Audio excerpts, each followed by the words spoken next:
If you or someone you know is struggling with alcoholism or addiction, do not hesitate to reach out for help. You can find numerous free resources on our website, thebeginagainpodcast.com, and there are tons of resources and support networks available online, in person, or just a phone call away. You don't have to face this challenge alone. Welcome to the Begin Again podcast. I'm your host, Gary Menkes. On the Begin Again podcast, we delve into the inspiring journeys of individuals who have overcome alcoholism and addiction and emerged as true trailblazers in entrepreneurship, business, sports, and beyond. Through authentic, uplifting, and profound conversations with our guests, we aim to shatter the stigma surrounding addiction and demonstrate that recovery can be a catalyst for remarkable success, strength, and resilience. We firmly believe that by listening to these accounts, you will be empowered to unlock your own potential, instigate positive change in your life, and contribute to the creation of a better world.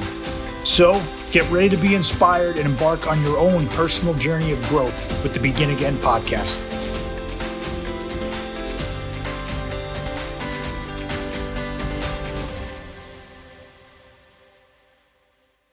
Thank you all for joining the Begin Again podcast.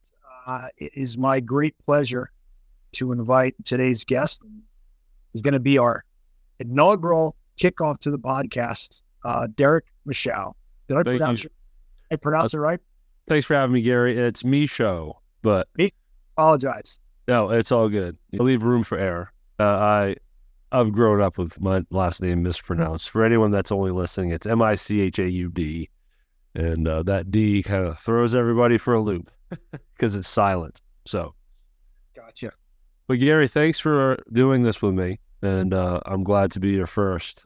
So, yeah, man, good to be here. Ready to talk about my stories.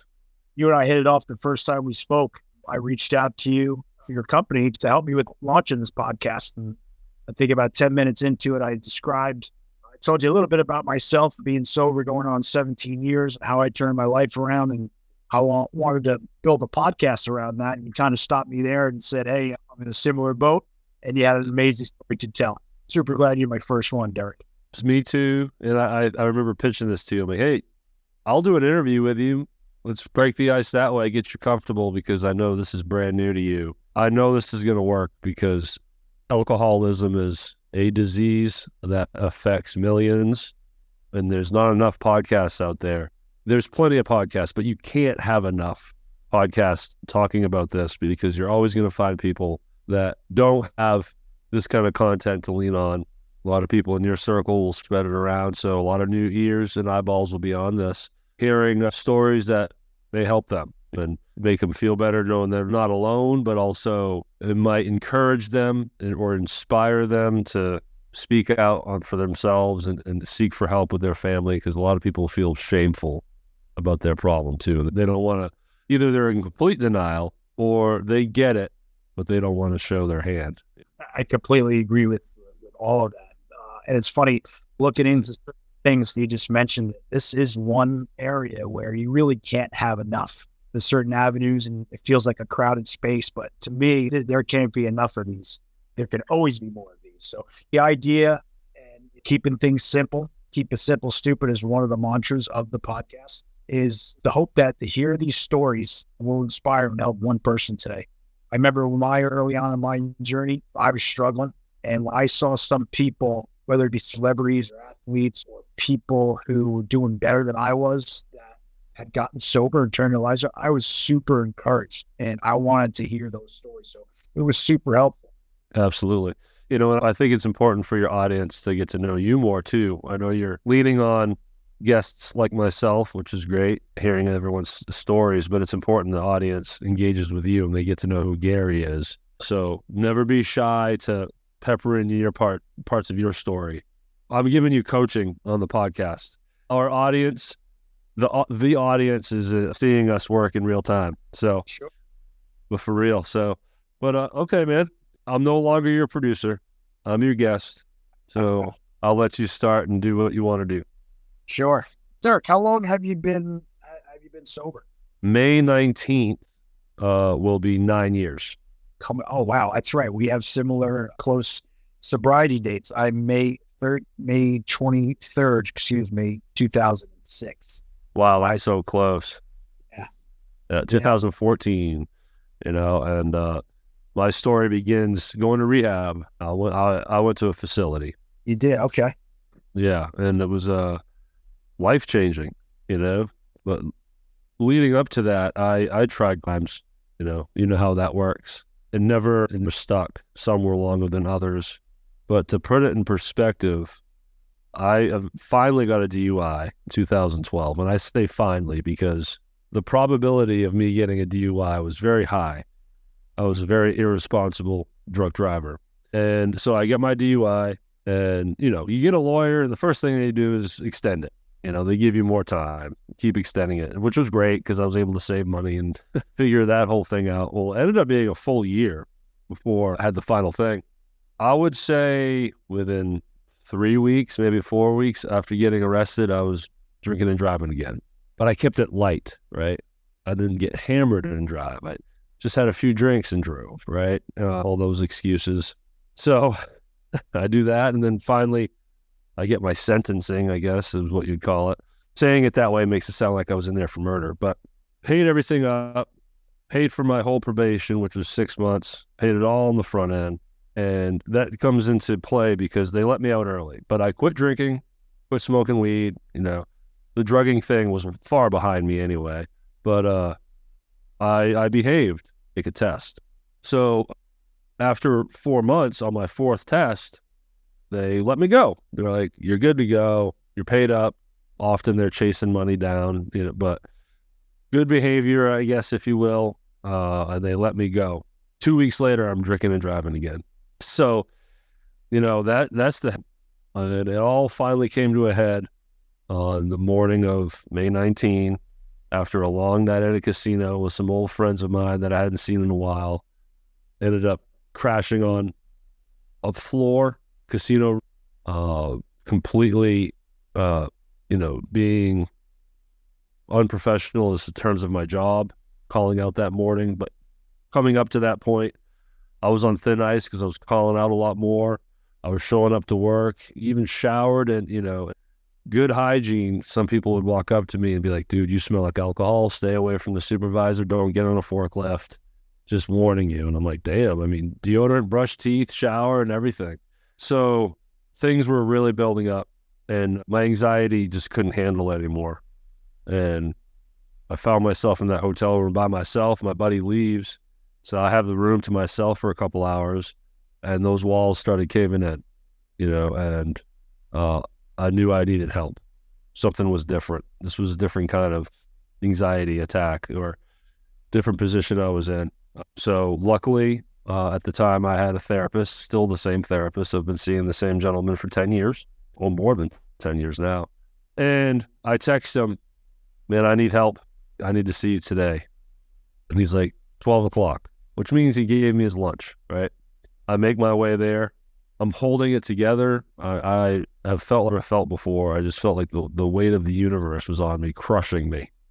I sit down in front of him. He's like, okay, man, what's going on? And then that's when I let loose and had the nervous breakdown. Snot coming out of my eyeballs, never mind my nose, right? Just totally just out of it. And then he asked me one question. He's like, all right, have you had any deep suicide thoughts? And I said, yes. And that's all it took, man. That's it. He could get for letting me leave. Right. So he's like, we have one of two options. He's like, we get you a bed at a facility, or I call the police. And I'm like, man, that's extreme. He's like, he's a nice guy, and I love him to death. But the point he was trying to make is you ain't leaving. And if you try to leave and you try to run off, I got to call the police on you because you've admitted suicidal thoughts and tendencies. So, of course, I was like, dude, take me away. Like, I want to hide.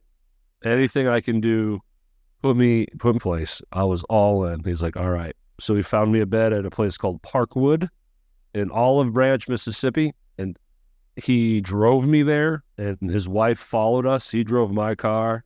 So, I sat shotgun, and his wife followed. So then they could get back to the office, and then my car would be there waiting for me when I got out. But I thought that was special. And then check-in took hours, and it was brutal, and I was super hungover, and I hadn't eaten. And and it like jail a little bit. But once I got into the groovings, then, that was rehab journey began. But, I'll let you interject there if you want. I don't want to suck up all the oxygen. No, God, I can listen to stuff like this all day, and I can relate to much of what you just said. It's funny. I don't know about suicidal thoughts if I really had, but I can clear as day, remember that I wanted to lie down in a puddle in the street and I wanted a bus to run me over. I just didn't want to be here anymore. Whether that's me still in denial to this day of what thoughts meant, but I certainly, that even the script of normal thinking for a young man, Of all the therapy I've had, I can comfortably diagnose that as a suicidal thought. They'll ask you, have you ever thought of a plan? And that's next level. And you kind of did, even though, you're thinking it's an easy thing to say, but like, I hate my life so much, I wish a bus would run me over. Right. So it can be just something you throw to the side. But, yeah, if you're having a nervous breakdown, you wanting to quit and everything, they're like, suicidal thoughts. Have you ever thought of a plan? Yeah, I always wish I could get run over by a bus. That would, that would their level. They would take that as real planning. And this happened also when I was on an awful bender, and talk about the walls, everything crumbling in on top of me. I was working on my first real job downtown on Wall Street, actually, and I had gone out on a Thursday night, and I left everyone I was with. I went on a tear. I didn't show up Friday. I went out all weekend. I didn't show up Monday. They were calling me. I was completely AWOL, and I had a FedEx hand delivered to me. And I opened it up and said, if you are alive, you need to contact us. Otherwise, your job is terminated here. I was, and like you said, everything was all coming in. This weekend, I was on a bad run of not only alcohol, there's a lot of other stuff involved. And I don't think I slept for the whole 3 days. I kind of thought quickly on my feet. And I had it in my head that if I went to a rehab, that I'd be able, they wouldn't be able to fire me, at least not yet. And so I called them up and I had said, I am alive, I'm here, and I have a problem with drinking and I need to go get help for it. I said, okay. My girlfriend at the time, who is now my wife, she started doing some research and she found a rehab in upstate New York called St. Christopher's. It's known as the Miracle on the Mountain. And I was 26. I went up there. They accepted me. My mom, my sister, and my girlfriend drove me up there. And I went and I sat there. I sat there for 30 days. And honestly, all I think I did was smoke packs of butts. I read some books. I was in the library reading some deep books. I read the Scarlet Letter up there. I read a couple of Hemingways there. I also kind of lied through my teeth.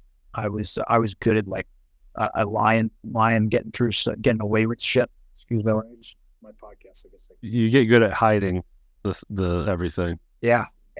But what I did happen there, and another vision or reality, remember, is that's the first time I went to an AA meeting. And that's the first time that I had to say, my name's Gary and I'm an alcoholic. And I thought my life was just over. And I was just said, look, what the fuck did you do? Yeah. I thought my life was over.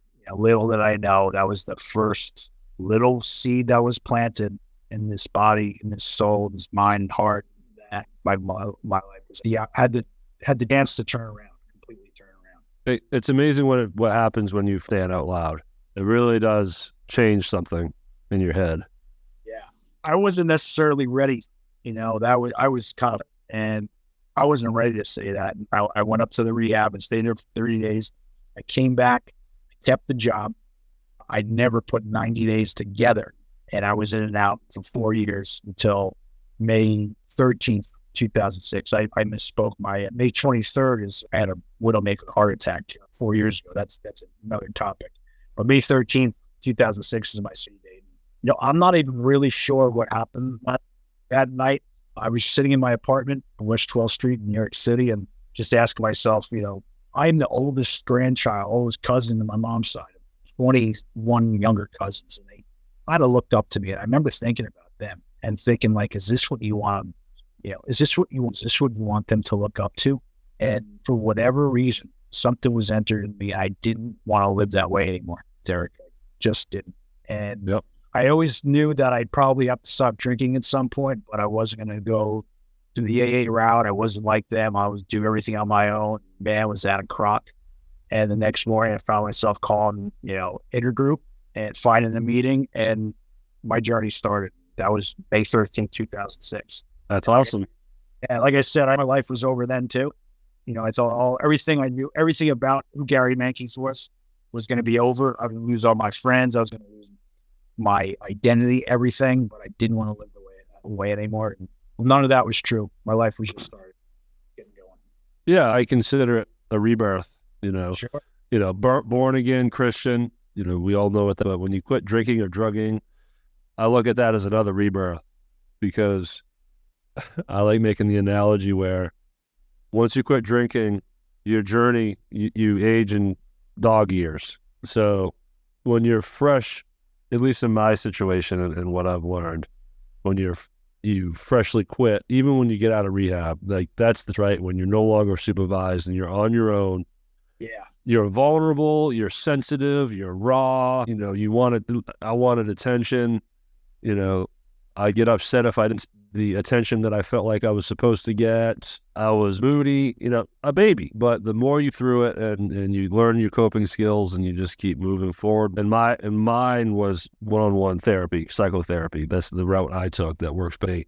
So if you continue to work on it, you start maturing. I don't want to say easier, you never want to get too comfortable, but dealing with life, since you get more clarity in your life. And I always say, when I went into rehab, I was 35 going on 16, mentally and emotionally, and being just immature with how I'm running my life. But now I'm 45 going on 45, I feel like I always keep it lighthearted, and I'm youthful.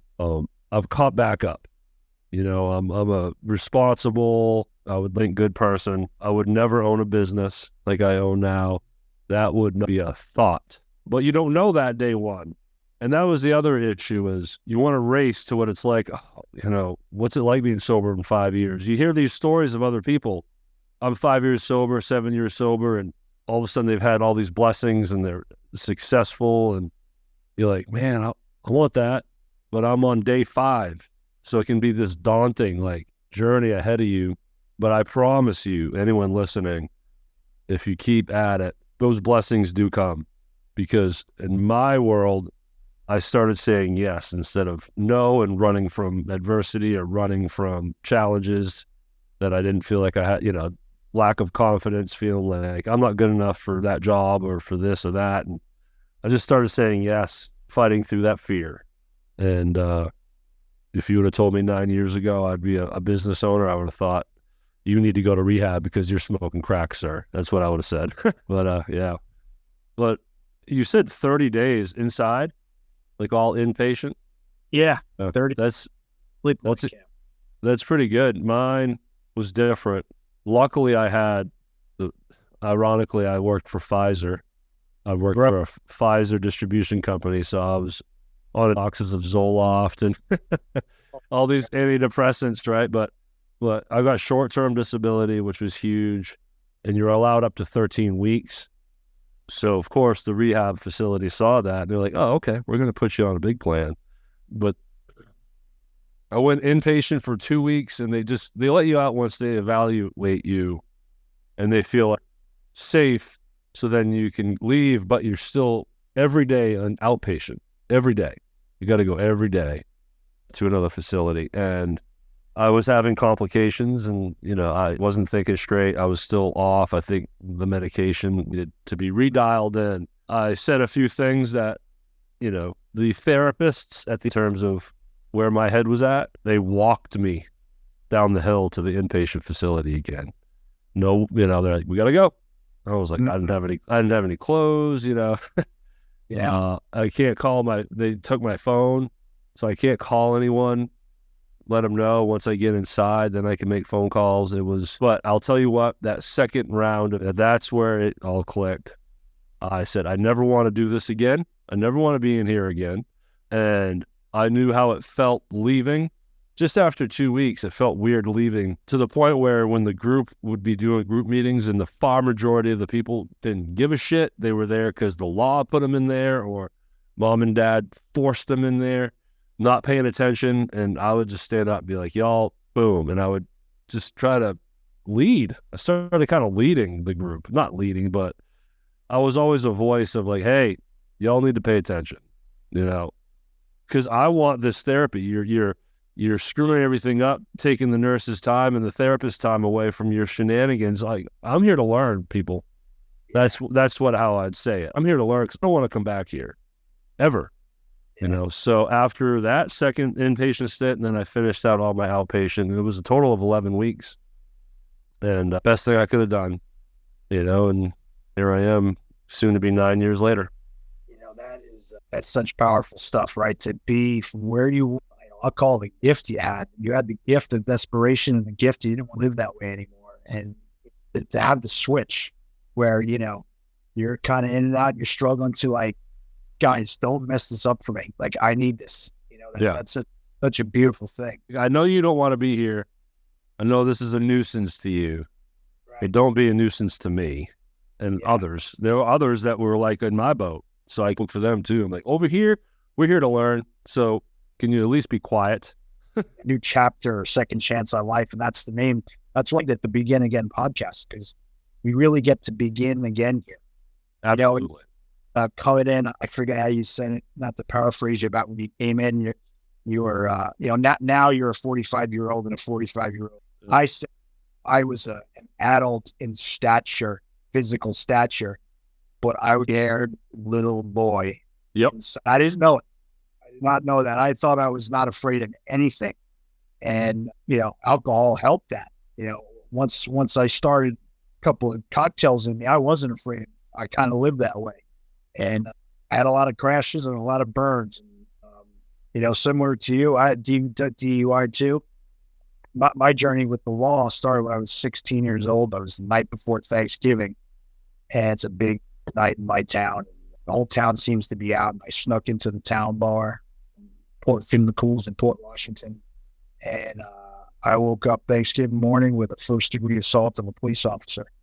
And that's where the journey started. That event changed my entire life. I was the captain of my team, and I was missing baseball games because I was in court for 2 years. Fight broke out with my cousins, and I went out and tried to help, and a cop went after my cousin. I allegedly punched him right in the nose and broke cop's nose. And cop I know, it's a small local town. And Thanksgiving morning, 16 years old, facing the 70-year felony assault on a police officer. That's heavy, man. That's some years old, man. Woof. You're looking at missing some time, some important time. Oh, for sure. Like I said, that's a life event for me. That changed my entire life. People looked at me differently after that, Derrick. That's why we're here, though. That's the stories like what you're telling me, your story, where he had said, now you're a business owner. And, in a million years back then, if someone told you, hey, you're going to be owner of a business with people under you and employees, I think he said, what are you on crack, right? Yeah. And you cracked out or whatever.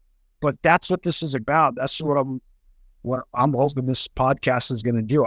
If I can person realize that they can change their life, because when you go to whatever it is, whether it's AA, it doesn't matter. Whatever helps you change. There's no big signs when you're walking in the door. Right, Derrick, that says, "Hey, come on in.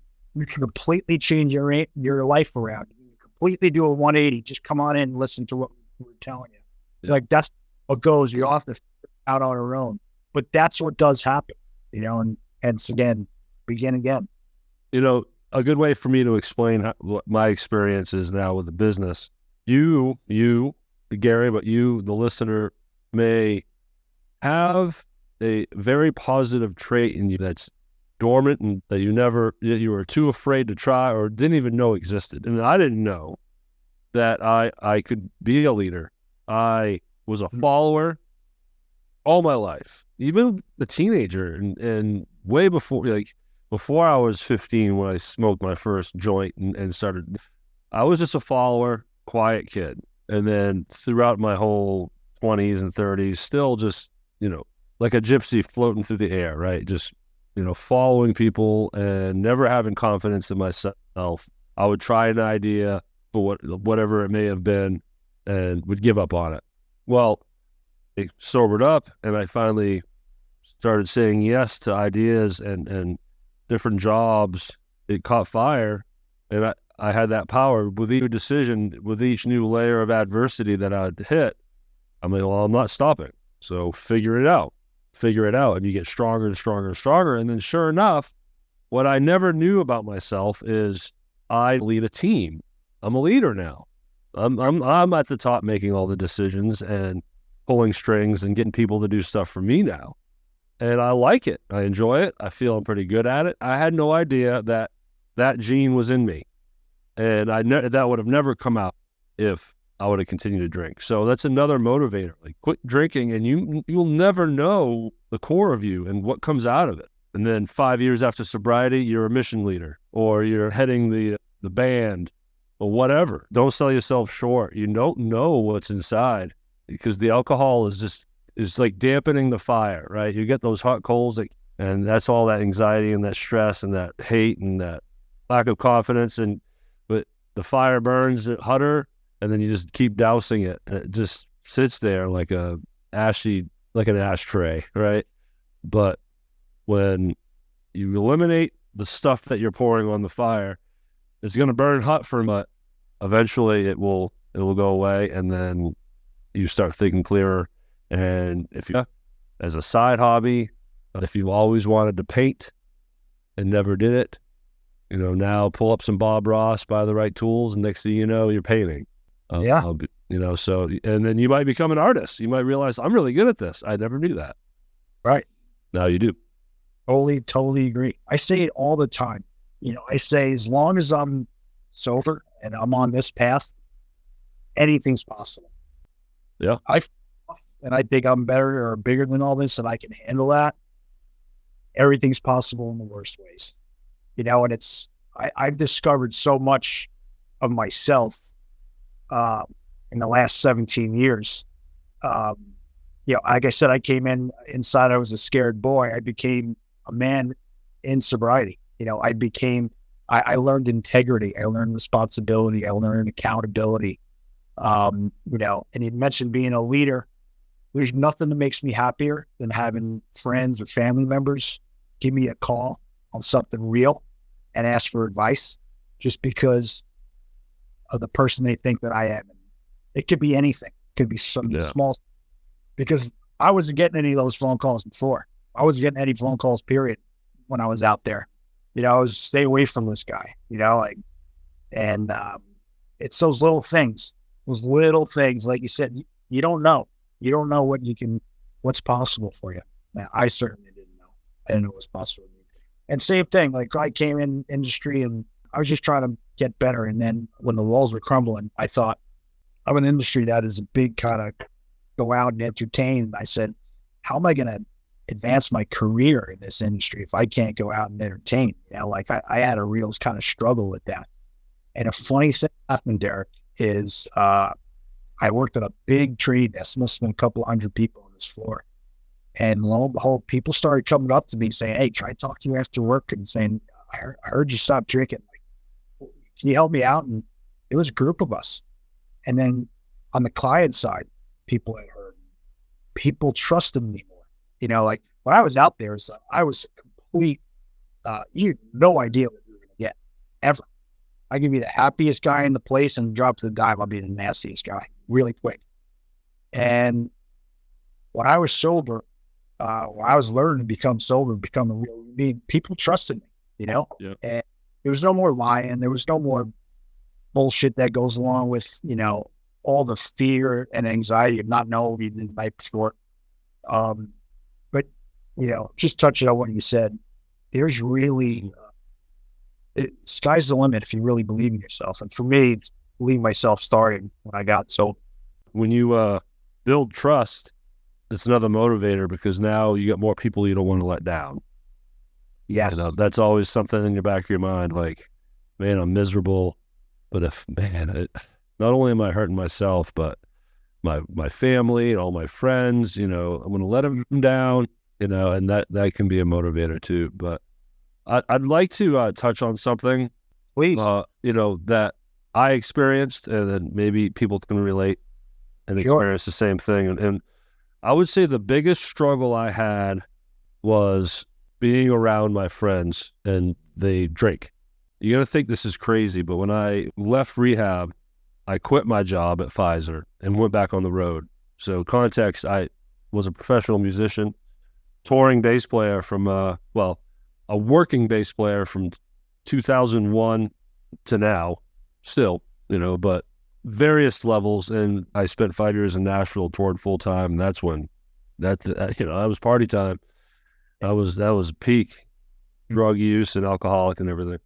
So I moved to where I live now to settle down because I had a baby. But after rehab, I was like, I'm doing what I want to do. So I'm done. I couldn't handle warehouse work, and no offense. No disrespect to anyone listening that works in warehouse. It's solid work. It's security, like a rat in a cage. I can't be held down. So that's what it felt like. So what did I do? I went back on the road with my band buddies playing bars, right? Like, not the best decision. I do not suggest that to anyone, but it something clicked in me so much that I was able to do that, and still to this day have zero temptation to drink. However, being around drunk people, that's where things started affecting me early on. And like I said, the rebirth, I'm a little baby and I want attention. So I would get upset when my buddies around me would start drinking. For some reason, I felt like they were supposed to respect me and only drink when I'm not present. And that is total bullshit, because at first it feels that way. But at the end of the day, they are grown men making decisions for themselves. So the lesson number one to those of you out there that were in that similar situation, you're just going to have to get used to it. It's not their responsibility. If you really can't handle it and you feel like your friends have changed and maybe that relationship wasn't what you thought it was, you might have to rethink your friend group. My friend group was awesome. They supported me, but they also lived their lives. So I had to just come to grips with that and respect that and just be like, okay. And then when the room turns and now everyone's getting drunk, it's not just a cocktail hour. It's not just buzz. Now the room's really turned. That was difficult for me because where do I go? I felt out of place. If you're in a room with 10 people and you're the one sober person and then the room turns, there's no hanging out. You can't converse with anyone. They're not listening. They're all being belligerent. They're all on the same level, and I'm not.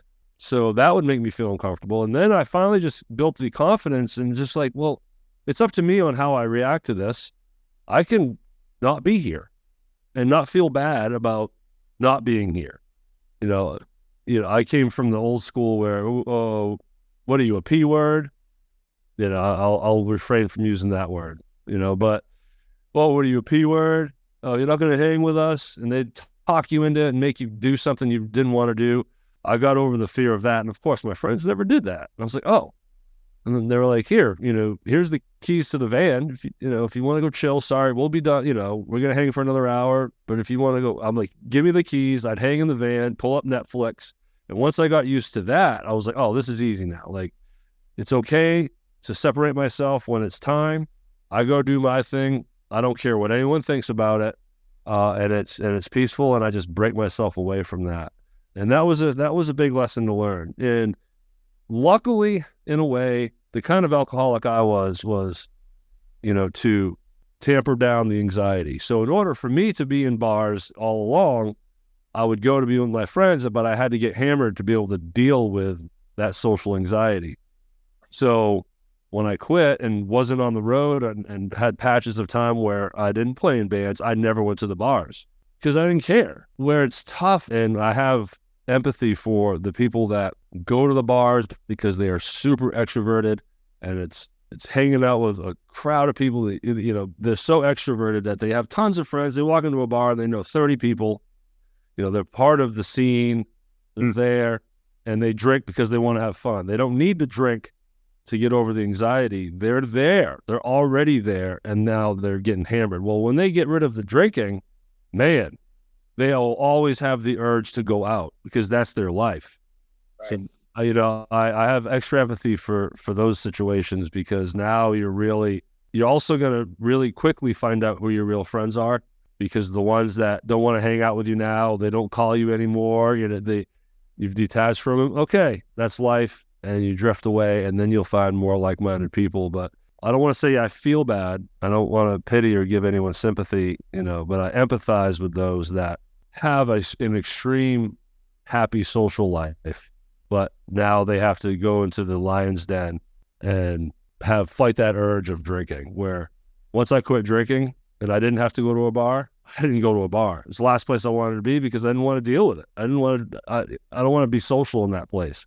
So it's easier for me to separate. So I felt it was important to cover that part, because I think that's a really important part. Something I haven't thought about in a while, to be honest with you. Friendship part. And me too. Early on, I had it in my head that, my friends are not going to want to have anything to do with me. They probably think I lost my mind and, what happened to them. And like I said, my whole identity and my whole being was like this party guy, like this, I was that guy. I was the maniac every time we went. And I have a group of buddies that the rest of them weren't, church going, if you know what I mean. Like, they like to have fun too, but I was always a little different level. And at the beginning, to your point, I had a hard time being around them, but I found it was all in my head. The anxiety, you're putting me back. I remember a time early on, I was struggling. I was trying not to drink, and a buddy of mine was having a party, and I drove past his house maybe 20, 30 times, and I just didn't want to go. I was there, and I just kept going. I turned back around, and what am I doing here? And, I ended up going, but man, was I uncomfortable. And that's the very beginning, and your head, or I'll speak for myself, my head was telling me that everyone's staring at me like he's not drinking. And the truth is, nobody cares. And my friends really cared in a good way. Like, they supported it too. But like you said, they're still living their own lives. And I never expected them not to drink around me. And I'll even say this, a few years into sobriety, I was sober 6 or 7 years, and I was struggling. I was struggling in sobriety. I was in a bad place. I hadn't drink, but I was thinking about it, 7, 8 years into sobriety. And I remember thinking, like, I wonder what my buddies really think of me. I wonder what my boys think of me. And I happened to meet up with them, and it came up. Like, the topic came up. I was like, yeah, what do you guys really think? And they all looked around at each other, and they all said, well, we talked about this, man. We all think you'd be dead. And I was like, really? They're like, absolutely. All of us think that. And I was like, I'm going to stay sober for today. And, I went right back into my program a little more heavily then. Every time I've had little issues in the last 17 years, I haven't been working my program or talking to sober friends and on the beam, having both feet in my program. But yeah, and I bring up my head is, and for people listening, especially early on, like, all that stuff, like, I think people are staring at you, people are talking behind your back. It's 99.9% all bullshit, and it's all noise in your own head. Yep. You just hold on. And you said it perfect. Like, and I did this often early on, like, I couldn't go to those parties. I couldn't go to the bars. It took me a while. It took me a little while. Out of that same group, I'm in a chat with all of them to this day, and they're brothers of me. They're my boys. But there's 2 other of us that are sober in the group. I happen to be the only one out of the 3 that's like really comfortable where I am. The other guys can't really, they still struggle. Yeah. Certain outings, what have you. But that's in their head, and they're in a different place. And, I'm kind of heavily into my sobriety. I just want to touch on another thing you had mentioned, or you reminded me of, letting people down before. My wife had written me a card for when I celebrated 10 years sobriety, and we have a son and a daughter that are 9 and 8 right now. Our daughter will be 10 in May. May's a heck of a month for me, actually. My first daughter was born. I got sober in May. I mentioned I had a widowmaker heart attack in May. don't know what it is about May, but anyway. But my wife had written me an anniversary card, and she said it was my 10-year anniversary, and she said, we're so proud of you, Gary, what you've accomplished and what you've done. Just think, if you hadn't gotten sober, Lily and Finn, my daughter and son, wouldn't be here. That's not like hyperbole. Like that is some real shit, real stuff. My ego doesn't want to like even give it all that much credit. But if the truth is, if I never got sober, I'm not married, I don't have children, and I'm blessed too, Derrick, that my kids have never seen their dad drunk, and everyone's different. But if my children, like I said, they're at an age 8 and 9, but if they saw this guy, this drunk, their lives would be changed on a snap, altered right away, because I was a different person when I was out there, and I don't have to live that way anymore, though. And part of this podcast is to let people know that you don't have to be alone. You don't have to live that way anymore. Yeah, my daughter was 5, so she still has memories, mainly of the issues that when I would have with her mom when things get crazy. Eventually, we figured all that out too, but she saw some things. Not all of it, obviously. But 5 is still young. So now she's 14. So she's a good that's nice, to be a good role model. She's aware of my sobriety. So she's a cheerleader for it too. Again, I would never want to let her down. I think it's good for her to see that, her dad had a problem, admitted to it, and took the steps to figure it out, and was responsible for it, and is still fighting the fight. So I would say it's important that your kids kind of know your past too. Of course, we don't share all the details, right? But I'm not going to share I went on, especially when I was in Nashville, I went on those 3-day binges too, sir. And I'm pretty sure, we both know what we were doing. I'm not going to go into detail on all those shenanigans, but I would say for your kids to know that, hey, dad struggled in life, and I put in the work to figure it out and changed my life. It's a good thing, It's a beautiful thing. That's is what it is. It's an absolutely beautiful thing. I mentioned they're 8 and 9, so they're not quite ready to hear the story, but my life's going to be an open book to them, because that's the next biggest fear is, I hope that my change in my life, I hope to have, broke the mold, so to speak, of, I didn't speak to my, stuff with my dad and family members. But I saw stuff when I was 5, 6, 7, 8, 9, 10 years old. And and that stuff like that gave me a big chip on my shoulder when I carried, probably, if I'm honest, to this very day. It's maybe a little deflated, but it still pops up from time to time. I will share all of that when the time's right with my children. Yeah. You got to pick the time when they get a little older and more mature to handle certain things. Yeah. That one just yet. Yeah. But Derrick, if you would, what an amazing story, right? You have, and I can't thank you enough for being here. If you could touch upon, though, we heard where you are, and you just said, now you have a business and a family. Like, tell us about Shelby Row Productions, please. Tell us from, we talked about here, right? Like, I want to hear where you are up here now, because that's where you are, bro. Well, my current state is I have built over the last 8 months or so an actual studio. It's 2 rooms, commercial lease. And I say that because a lot of people will have a nice house that has a loft, and then that's where they do their studio. But I didn't have that option. But I like the idea of having a separation from home and having an actual studio office that people can come to not only work, if they want to rent time and get on the mics and cameras, or I'm producing them in person, or it's just a meeting. It's just nice to have. So yeah, this is all crazy new to me. Last year was, and still to this day, is a lot of loss of sleep and spending money. The money's expenditures right now are much smaller, but pressure's on. I got to figure out now how to market locally. That's the new challenge that I'm working through and trying different things for.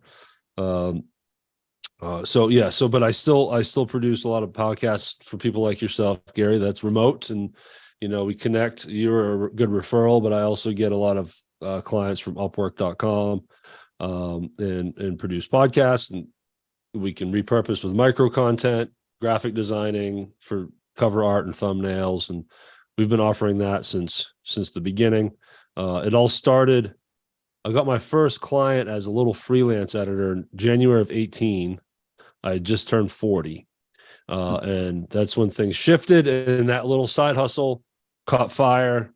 And every step I got into it. Next client. I would just get juiced up every time I got a new client, and kept building to the point where I felt like in order for me to scale and grow, I needed to move from, lone freelancer to agency or team. So June of 19, I created an LLC and hired my first editor, and off we went.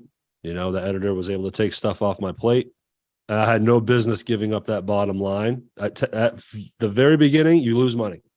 You just simply lose money. I gave up work to an editor, but that extra time that you gained, get 2 more clients. Now you're humming along, and you're just pushing all that editing, all that work to your new editor, and just build him up.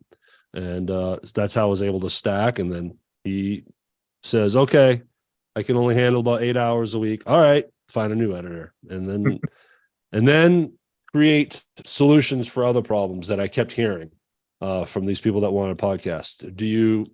Can you do our cover art? Do you have graphic design? Can you write our show notes? Can you edit video? Other things I kept hearing. Transcriptions. Can you transcribe our audio? And I kept hearing those over and over, which was great marketing testing, I guess, if you will. I just I knew the needs. So I hired people that filled those needs. And next thing you know, I had an agency that, covered everything, full production. And 2020 was good for me. Everyone had time and money.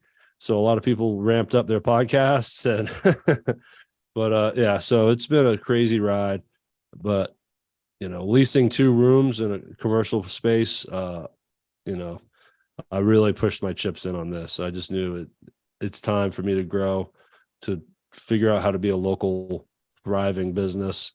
And I'm already loving it. I love networking in person. Now, honestly, I don't have that real hardcore social anxiety anymore through therapy and not drinking and not dampening that fire.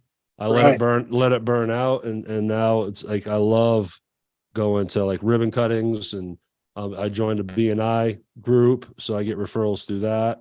I ended up landing a seat on the board of directors of the chamber, which is crazy. Again, if you would have told me 9 years ago, all this stuff would be happening, it'd be crazy.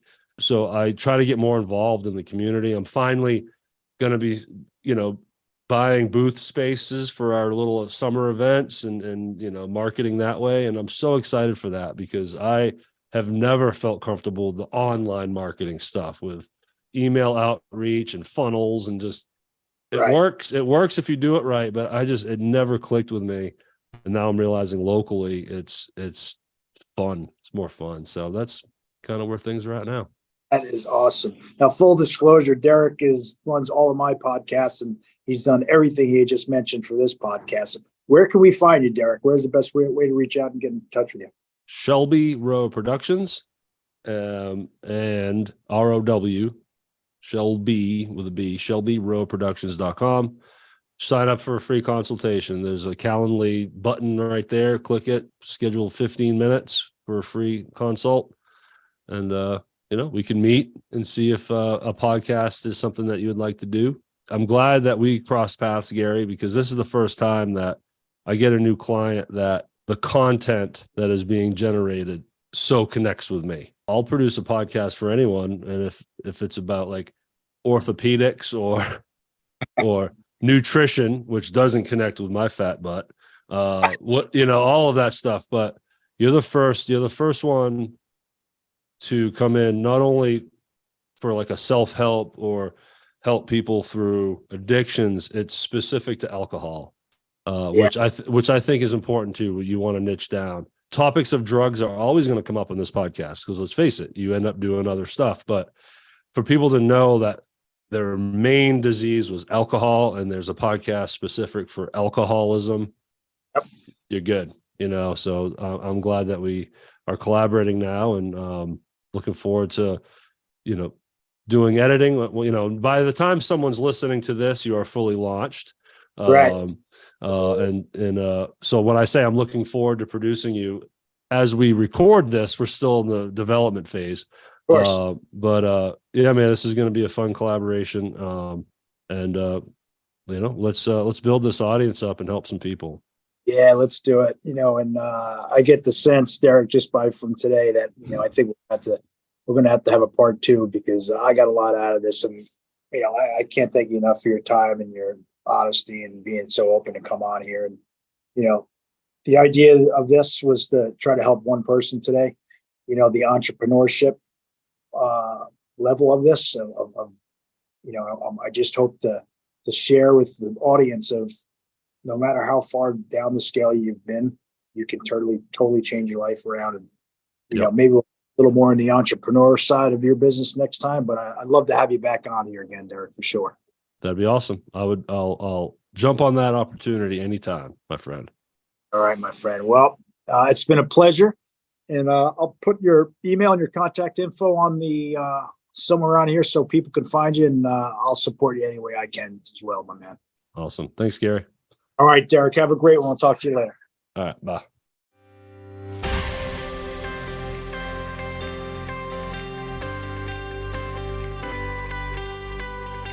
Thank you for tuning in to another powerful episode of the Begin Again podcast. We sincerely appreciate your time and support. We hope that today's conversation has ignited a spark within you, affirming that recovery is not only attainable, but can also be a wellspring of strength and resilience. Our ultimate goal is to make a difference in someone's life every single day. By sharing these stories of redemption, we strive to empower you and inspire you to unlock your fullest potential, facilitate positive transformations, and contribute to creating a better future for yourself, for your loved ones, and the world at large. If you know someone who could benefit from listening to our show, please share it with them. And if you resonate with our mission and feel compelled to do so, we would greatly appreciate your support through a 5-star review, following us on Instagram, and subscribing to our YouTube channel, The Begin Again Podcast. The more positive reviews we receive and the wider our message spreads, the greater our collective ability to help others realize that change is possible in their own lives. Thank you once again for being part of our community. May you be blessed on your own journey of personal growth and transformation.